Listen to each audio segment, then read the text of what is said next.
Hello, everybody, and welcome to Fortress Comic News, episode 331. I'm one of your hosts, Chris, alongside my co-host here, Mike. What's going on, Mike? Not much. Got an interview today with Benjamin Morse. I'll be dropping out for that. Love me some Benjamin Morse. Yeah, got another Zoop book. August Purgatory Underground looks really good. Nice, really clean hardcover. Thing looks tight. Yeah, not much else. Blue Beetle came out. Did you go see it? No. If you would have told me Blue Beetle would have been the highest rated DC film in a while, I would have laughed. But it's currently at Rotten Tomatoes 76%, certified fresh, and audience scores 92%. So I am at the point where I don't trust audience scores. Yeah, I think every audience score is just like 9 out of 10. We can see what Metacritic gave it. Metacritic's, they're a bunch of snobs there. 61, but it's green. So. And the audience score? Oh, on Metacritic, probably way higher. Oh, so I feel like there's a big discrepancy with. As the audience scores are either 10 or 90, and that's why I don't trust them. Audience score on Metacritic, this is interesting, is 6. It's actually lower than the Metascore on Metacritic. So the critics gave it a higher rating of 61, and because it's weird because the user score on Metacritic goes out of 10, and the critic score is out of 100. Doesn't really make much sense to me, but there's a lot of negative reviews from users. Yeah. Oh, here we go. Here's a 0 out of 10. Marvel, Disney, and DC only make movies focused on the woke agenda. Horrible movie. Don't waste money on these companies that want to destroy family values. That doesn't seem really aimed at the movie.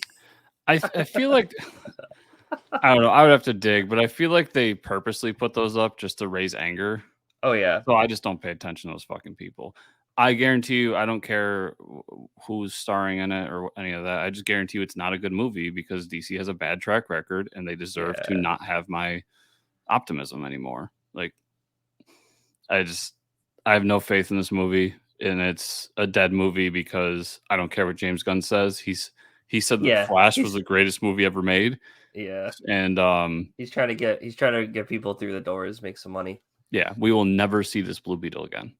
Yeah. Hands down, if I'm wrong, call me out on it, but I'm saying it here now. We will never see this Blue Beetle again. I think Gunn said he might be part of the new universe, but who knows? Yeah, and I think that's part of his, you need to go out and see these movies because he's now running the company. Yeah. And he can't just say like, no, none of this matters. So we'll wait for Superman to come out. Yeah.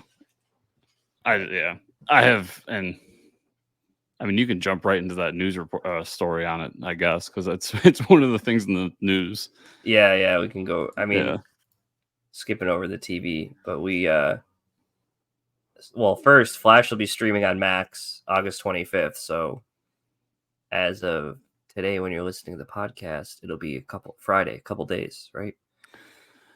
Yeah, and I mean, Flash was what it was. I don't think you enjoyed it, right?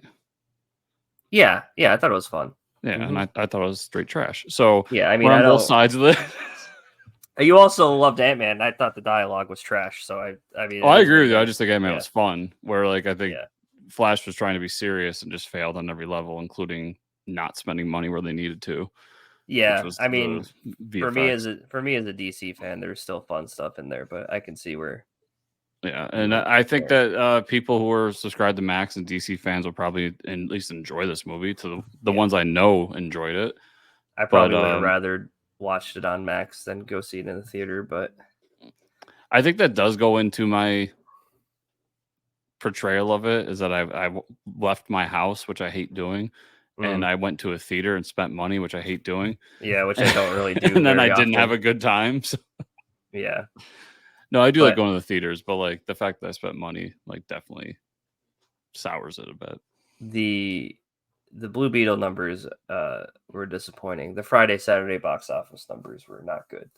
But I mean, that's like, it's not surprising. I mean, you did a Blue Beetle movie, and then you didn't even have the original Blue Beetle. So like, It's just it's all very strange. From what I heard, he's in it. I don't know Is if it's he? true or not. Well, I mean, he's mentioned at one point. Mm. I just think it's the well's poisoned. Everybody's going to blame it on political things, but like the truth of the matter is, what the regular people are, the people who are not on Twitter, when you talk to them, the well is poisoned, and they just don't trust these movies anymore. Yeah, I mean, once James Gunn gets it all figured out, we'll be all right. Yeah, I think the quality will go up then. But then, to be fair, like, because I was just having this conversation with somebody who was trying to basically discount Oppenheimer because of how good Barbie did. But like, if you look at what's gone on this year, even Guardians was technically a flop, right? Because there's only 3 movies that made money this year. Yeah, and 2 of them are Oppenheimer and Barbie, right? And the other one is a super indie film, so I don't really count it because we're talking about Sound of Freedom. But Oppenheimer and Barbie are actually like high budget movies that made a shitload of money. Yeah, because no one else did. I think people are a little exhausted with superheroes. Well, and that's where I was kind of making the point that I think that everybody's learning the wrong lesson from Barbie.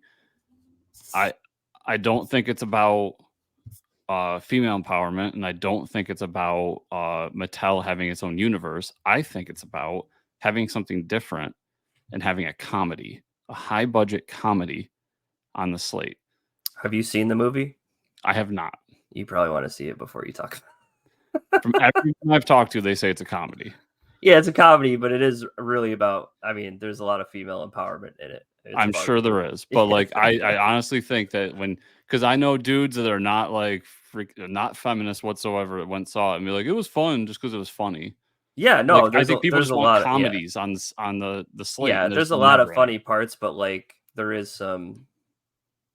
I mean, if you know, I could be talking out of tune. If you know Greta Gerwig, like if you've seen any of her movies, that's kind of like she has fun, enjoyable moments, but like the writing is like this one. It's not like I wouldn't compare it to like a typical Will Ferrell comedy. You know what I mean? It's not like the ice skating movie or something. But no, but I mean, yeah, I just think we've gotten the same thing over and over again, and I don't think people are necessarily bored with superhero stuff. I just think that they're bored because that's all they get. Yeah, that's the only subject matter. Like they're like, oh, we should do a funny superhero movie. Now we should do a sad superhero movie. It's like, and then just make fun Barbie came out. That was this really colorful, funny movie, and everybody's just like, oh, this is awesome. Right. Maybe it is. Maybe it's the greatest movie ever made. I personally doubt it. I'll see when I watch it, but I just think that's different. And then people are like, holy shit, something different. Let's go support that. Right. Yeah, there hasn't been a whole lot going on. I mean, most movies are getting released on streaming now. And then we have like, I mean, big name directors aren't really doing, they're getting paid to do like Netflix movies and shit like that.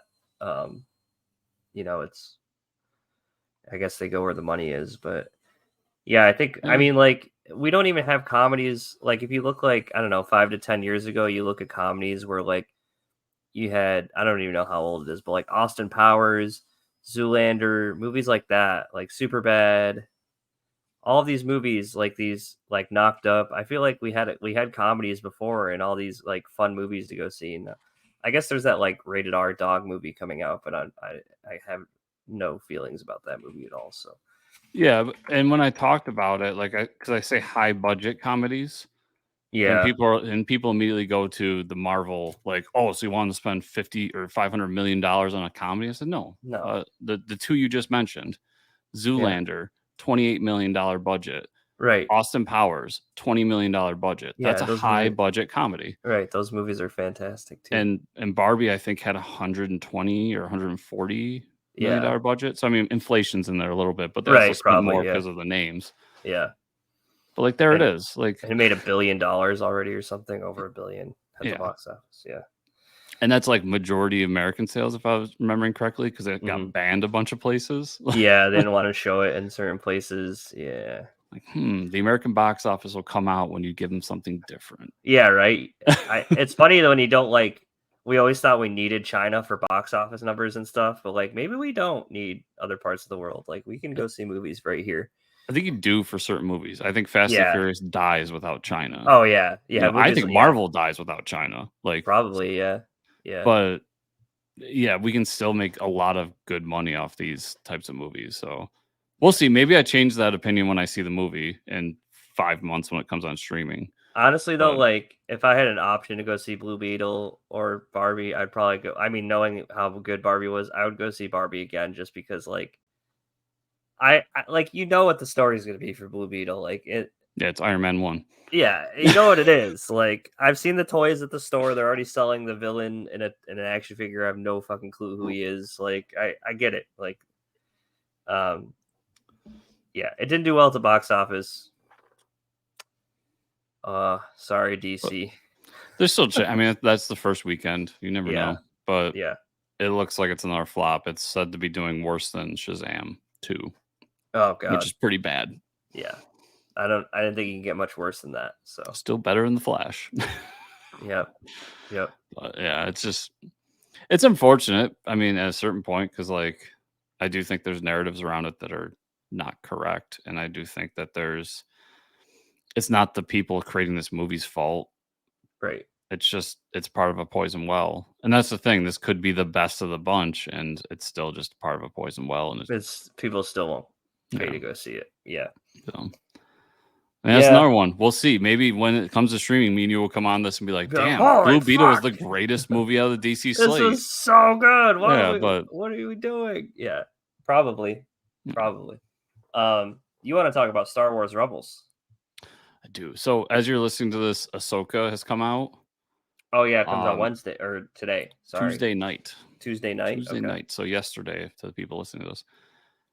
And I finally finished my rewatch of Rebels. And first of all, fuck, that is an amazing show. If you're a Star Wars fan, watch it. It's so good. I just want to throw out some predictions because I think I know what's going to happen in Ahsoka. Okay.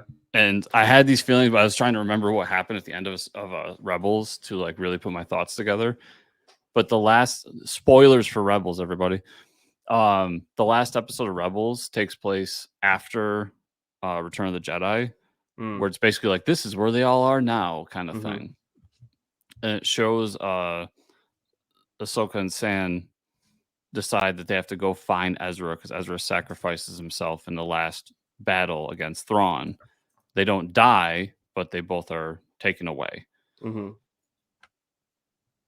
And I think, first of all, the entire plot of this season, because they've come out and said this is basically Rebels season 5, is finding Ezra. And I think when we find Ezra, he's a Sith Lord. 100%. Cool. Yeah, but I mean, Rebels to longtime Star Wars fans, you don't need to watch Clone Wars to understand Rebels. So put that baggage away. You all already know who Ahsoka is, so like you get it. But there's so many great closure moments in this series, like Ahsoka fighting Vader and understanding who Vader is. Maul getting his last duel with Obi-Wan and trying to get revenge. We get to see kind of the birth of the rebellion and how the rebellion was a bunch of different cells that came together to then form the wider rebellion. More insight on like Inquisitors and everything. It's just such a phenomenal show. I want to throw it out there to everybody. Like, go watch it. It's 4 seasons, so that's 88 episodes. Oh wow, 70 episodes. Damn. Yeah, because it was a Disney XD show, so it's back in the day where we need to have 22 episodes per season, 22 minutes long. That whole thing. Yeah, the short episodes. Yeah, the syndication model. But it's good. It's really, really good. I'm really glad I watched it. And I'm really excited for Ahsoka. Yeah, I gotta watch it at some point. Maybe I can download the episodes on my phone. Yeah, I can't recommend it enough to people. Yeah, maybe I will. I'll start watching it. All right, a little bit of comic news. DC announced they, after another long time Marvel writing, they poached for a new Batman miniseries. It's Batman Offworld, be written by Jason Aaron. What? And art from Doug Menke. So we poached another one, Chris. We got Jason Aaron over at DC. This is pretty hype. Yeah, that's how DC gets good. They just steal Marvel's writers. Yeah. Well, steal them while I feel like DC's doing a great job right now with Joshua Williamson, so they're like, we'll just add another one into the fold. Jokes, everybody, just jokes. It'll feature a young Batman. He's forced to face off an off-world threat for the first time. This will be Aaron's second comic for DC. Early on in his career, he wrote a Penguin one-shot. The writer is also well known for his Vertigo series, Scalped. Oh, I remember Scalped. That's one I've never read that I need to. Yeah. I'm a big Jason Aaron fan. Cool. Good on DC, man. Like DC fighting some, or Batman fighting some like hybrid bio robot things. Yeah, I mean the art's awesome. Yeah. It's Jason Aaron. I mean, some people are just like, well, it's just one miniseries, but what I keep saying is this is what happened with a bunch of the writers. They came off their exclusive contracts. Mm-hmm. Wrote like little thing, like remember Chip started with Batman Urban Legends, and now look where he is. Like Stephanie Phillips started on a miniseries, and then she was doing. Now she's doing. Well, she was doing Harley Quinn. I don't know if she is anymore, but like stuff like that. Yeah, I mean, and now she's over at Marvel. So like, yeah, now she's at Marvel. Yeah, but I'm saying in terms of the Marvel writers that have moved over, like that's what you've seen. They jump on a miniseries as a part of what they're doing with Marvel. Mm-hmm. And then eventually they're doing the big books for DC. I mean, DC's littered. DC has their own talent as well. I mean, Joshua Williamson we bring up. So like my joke is just a joke, everybody. But that's what we see them do is they come into the fold. And I think Chip was a big part of this because there's a lot of respect for Chip in the industry. And they come in the fold, do something quick, and then see, the fun that's being had over there, and they end up jumping on something else. Because I think that exclusive contracts for the most part are a thing of the past. We see both publishers not wanting to pay out these writers huge contracts. So it's I'm at the end of the day, like this book, I'm so excited. I don't really get those last two covers. It's just Batman. Like this one. This doesn't tell me he's fighting an off-world threat, and the other one doesn't. I mean, I guess maybe he's in like it looks like he's on the Starship Trek Enterprise. That looks like a sliding door behind him, but like, or he's in a boxing ring. The first one's the best, I think. It'll say off-world on it. There we go. Yeah. Oh, okay. That's a good one right there. Who's that? Who's that villain? Is that what's his name from the Justice League movie? It looks like him. Desaad? Who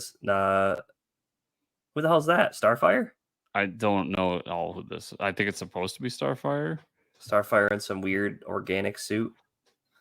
Yeah, Batman's just fighting the Borg, Mike. It's fine. Yeah, that's what it reminds me of. It's like Star Trek Next Generation. That'll be cool though. I think it's gonna be great. I think this means that we're gonna see more Jason Aaron over at DC because I'm trying to think. I don't think he has anything lined up at Marvel right now. And it's funny because the last like mini series we got with Batman was him fighting an off-world threat with Gary Whitta and Derek Robertson. Yeah. So it's like, interesting. Batman in space gets the miniseries. I guess that makes it a fun story because then you don't have to do all this 60 issues. And listen, tell me that isn't Derek Robertson's art. Like, yeah, it really is. No, it does. It does look like Derek Robertson's art. Yeah. Like it's similar. I know he's got his own differences there, but like it's similar. So no, that's pretty cool. I mean, I'm gonna read it because it's Batman in space. So obviously. I'm down. I was kind of sitting around for a while being like, what's Jason Aaron gonna do next at Marvel? And as much as I am a Marvel stand and love Marvel comics, like to see him go over and get a new batch of characters to play around with, I think that's the preferable choice, honestly. Yeah, that'll be cool. Get to see him play in a new sandbox. He's been at Marvel for a long time and done a lot of great books. Yeah, he's done like all the staples, really. Yeah, and he's done a bunch of independent stuff too, which is fun. Yeah, he's a great writer. All right, let's talk about some of the stuff we read this week, Chris. Let's do it. Cannot wait for this. I love this series. Batman, Superman, World's Finest, number 18, Mark Waid, and more on the art. Man, I'm so glad that this series has got 18 issues because at first I was like, there's no way they'll get Mark Waid on for the long haul for this, but man, they must be selling really well, right? I would assume so, yeah. I thought it was a great issue. It's about Batman, Superman working on their first case together with the Riddler, so that was pretty cool. Like the Riddler is being controlled by um some Kryptonian villain, I think, right? Or something like that. But then Batman gets trapped in the Phantom Zone at the end of the issue, and Superman has to fight the villain. So it was pretty cool. They had to like team up, and Batman was doing this stuff where he like knows he asked like Clark Kent to come to Wayne Manor to interview him, and he knows he's Superman, and Superman knows he's Batman. So, like, that was a lot of fun. So, quick story. I haven't told you this one yet, but I didn't read it because where I work, our building and our parking lot is in a residential area. And I set my backpack down that had my earbuds and my tablet and my lunch pail in it. Oh no. And somebody walked off with it when I went to grab something out of a truck. So Oh my I god. didn't get to read any of my digital books this week because I just got a new tablet the other day. Are you serious? That's Dead crazy, serious. dude. Oh my god. I'm sorry, man. Yeah. What the hell? People suck. Yeah, listen, I was pissed, but like after a little bit, the drive home, just like, well, they didn't get anything all that important. And the Right. tablet, it's not like I bought like a nice iPad or something. Yeah. Yeah. You just need a Kindle for books, really. Yeah. So So I literally just bought like a Samsung Galaxy tablet that was like less than $100. yeah. Which is There you basically what I had before. So Yeah. You just need something to scroll with. it sucks, but in the grand scheme of things, like the joke's on them. They didn't get anything out of it. Yeah, they're gonna open it and be really like, nice what? backpack. They're gonna like open the tablet, but what is fucking comics on here? What the fuck? Well, that's so it was Wednesday when it happened. Yeah. Which is great because I just spent the morning like loading my tablet up with books to read, and I didn't get to read any of them. And I went to the comic shop, and the owner was just like, do you have like a passcode on it?" And I was like, "Oh yeah, I do." So they can't even get into my tablet. Wow. I mean, they'll find a way and probably reboot it and like pawn it, but yeah, that's funny.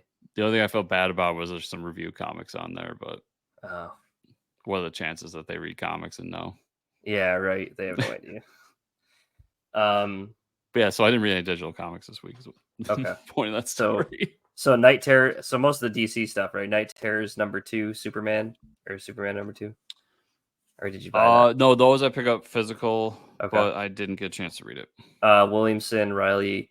So that was a good issue. Superman has to get Lois out of her nightmare, and you're gonna like it because it's Aquaman and Mara teaming up to like get Superman out of the nightmare state he's in. And they have to fight like one of those sleepless nights and defend Superman while he's like in a trance. So it's pretty cool. I caught up on Guardians of the Galaxy #5. I thought they finally encountered the Groot fall. I thought it was a good issue. You know, a lot of stuff going on there. And then I had a few Godzilla books this week that I actually picked up at a shop. All I really got to, but I had Godzilla Rivals, Biollante versus Destroya. So these Rivals books are like literally it's just the villain kaiju versus each other. So that was like I love Destroya, and Biollante is pretty sick to see. These are all one shots too. So like the story is like, okay, there's a scientist and now these monsters are going to fight. So I love it. Godzilla Monsters and Protectors. So this was a series before I never read, but this was a one shot, so it kind of catches you up. So you got Jet Jaguar, Mothra. Jet Jaguar is basically Ultraman, like, or it's Godzilla Ultraman. Yeah, yeah, it's Godzilla Ultraman, and then you have Godzilla, and so like they all have to team up for this issue to fight Mecha. He's not on here, Mecha King Ghidorah, so that's pretty sick. That was a fun issue, a lot of cool fight scenes, and then I had. This is a new series that came out, and I love the cover because they look like toys. This was Godzilla War for Humanity. This is a really cool series. The characters are cool, and there's like this kid that has a blog about kaiju, and he like is in touch with Godzilla, and like they're trying to use. There's like some stuff going on in the government, but it's a fun book. It's really good. The art's a lot of fun.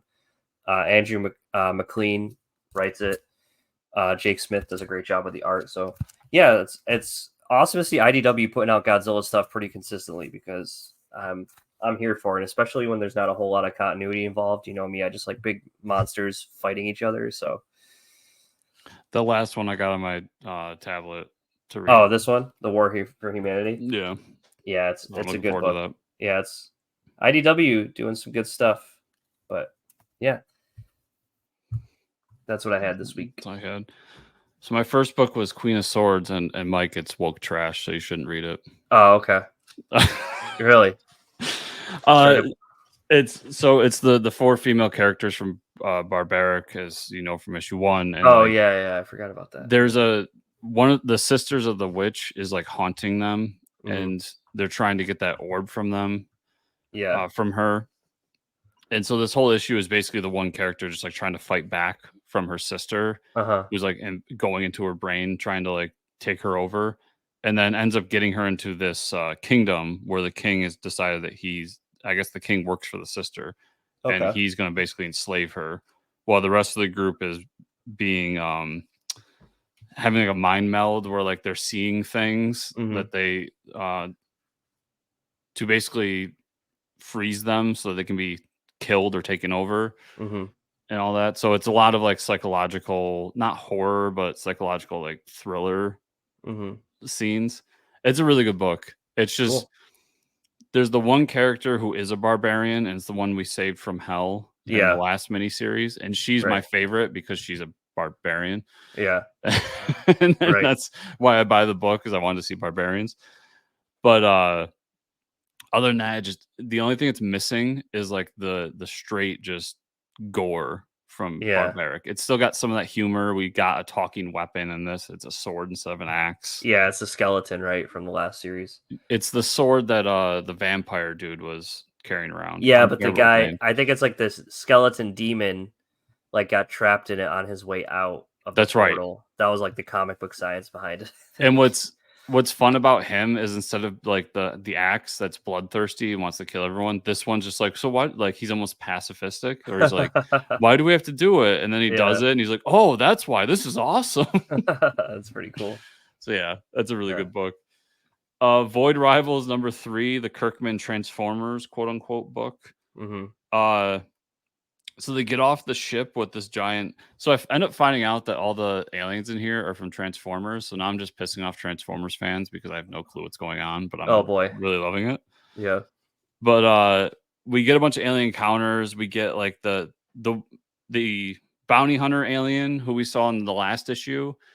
He ends up letting them go because he's like, hey, there's no bounty on your head. So like, I got no skin in this. So just here, take this.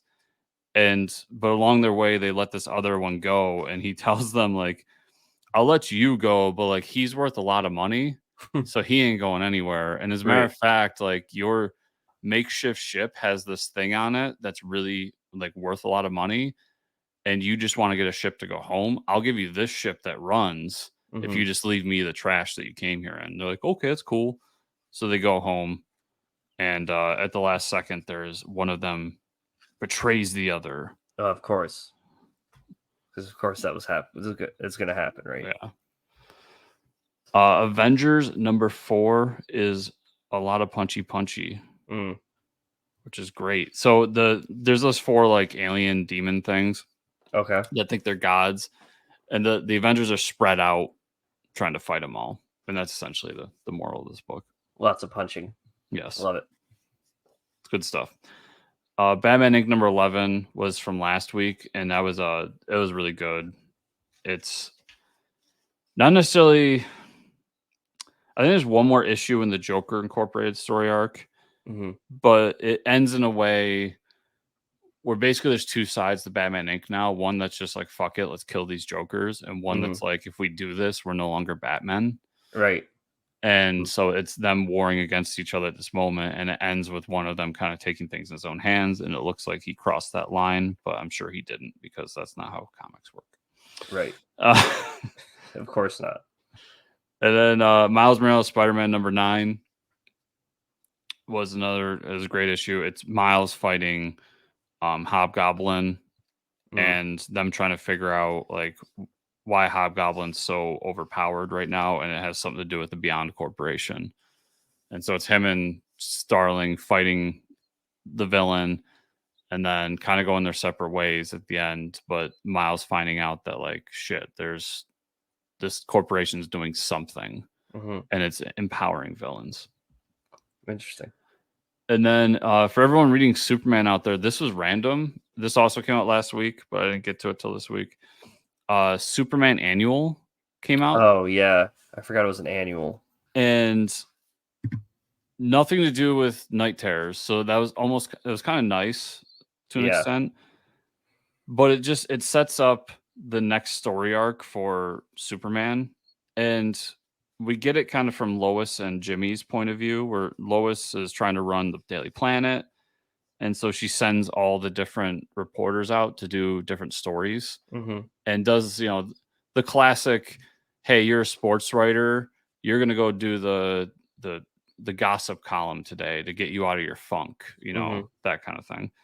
So it's all these different writers going to different places and trying to get these stories. And the most interesting one is the one where they go to Super Corp and they find that like Parasite's on work release from jail to work for Super Corp and all this stuff. And meanwhile, Superman's running around fighting a giant toy. So obviously he's fighting Toyman. And we end up finding Toyman. And what's really happened is that Toyman's been chained up and beaten. And somebody else has taken over all of his like technology. And that kind of sets up that the next arc is about these two siblings who have taken over different villains' stuff and is using it against Superman. But the kind of PS to that story is that they've somehow imprisoned Lobo and have stolen a drop of his blood and are trying to study it for something. So very interesting stuff. A little bit darker of a story than the past story arcs have been. But I really liked it. I think it fits in with what Williamson's doing. Oh, and as I flip through, I forgot about this page. There's a PSS where we see Brainiac. And it seems like he has another bottled city. And that bottled city is Lobo's hometown or home city or whatever. So there's more Lobos out there, apparently. That's pretty cool. Yeah, so there's a lot going on. But I think if you're reading Superman, do not skip this annual. Yeah, it's pretty important, it sounds like. Yeah, it actually like digs into and continues the story of Superman. I think I finished the Night Terrors book and it was like continued in Superman annual. And I was like, oh shit, I didn't even know there's an annual coming out. Which is funny because I think that came out the week before Night Terrors. Yeah. Maybe it came out the same week. Yeah. But either way. It's like out now in the annual. And I was like, wait, what? I was like, how did this happen? Highly recommend that annual. Nice. And then my last one was Nottingham Volume 1 that I read. And I think we read the first couple Nottingham issues because we were sent them. I think I read the first volume because now there's more out now, I think. Okay, I only read the first couple because at a certain point I stopped remembering things and I was like, okay, this is where I stopped reading. Yeah, and it's one of those things where I stopped reading just because time and effort and money and all that stuff. Right. But I picked this up and I read it in like a one day, just sat down and read it one day, and it's really fucking good. Yeah. Oh yeah, it's so good. Yeah. There's a lot of hype around this book, and it's well deserved. David Hazen, man. Yeah, and it sets up a second story arc, as we obviously know, because there's 2 more books in the Nottingham series right now. And I look forward to picking them up and reading more because it's just a great twist on the Robin Hood lore. It's really cool. Yeah, a little bit darker, kind of doesn't necessarily make Robin Hood the big, like, ethical good guy. Like, he's definitely has some things about him that gray up everything a bit. So yeah, definitely recommend that, and good on Mad Cave for this book. Smaller publisher putting out a really good book. Yeah, it was like a golden nugget they had. Yeah, and I think this, I'd have to look back, but if I remember correctly, this was kind of the book that really rocketed them to where people started paying attention to them. Yeah, for sure. Yep. And now they actually have somewhat of a name. They're still not a big time publisher, but they're putting out better stuff with bigger names now because of it. So good on Hazen, good on Mad Cave, good on everybody working on this book. Yeah. But Mike, that was everything I had this week. Where can people find you on the internet? You can find me at Fortress Ricker on Twitter or X, whatever people call it. Where can they find you and or the show? You can find me at Fortress Chris on social media. Just I'm there. If everywhere. It's a thing, I probably have it. Yep. Oh, except for True Social, I don't have that one. But you can find the show at Fortress Comics _ on X or at fortresscomicnews.com. And if you want to support the show, remember to like, subscribe, share, comment down below on the YouTube version, or give us 5-star reviews on the podcast version. That one does a ton, and it's awesome for you all to do it. And you can also join the Patreon at patreon.com/fortresscomics. So thank you all so much for watching and or listening this week, and we'll see y'all here next week. See ya.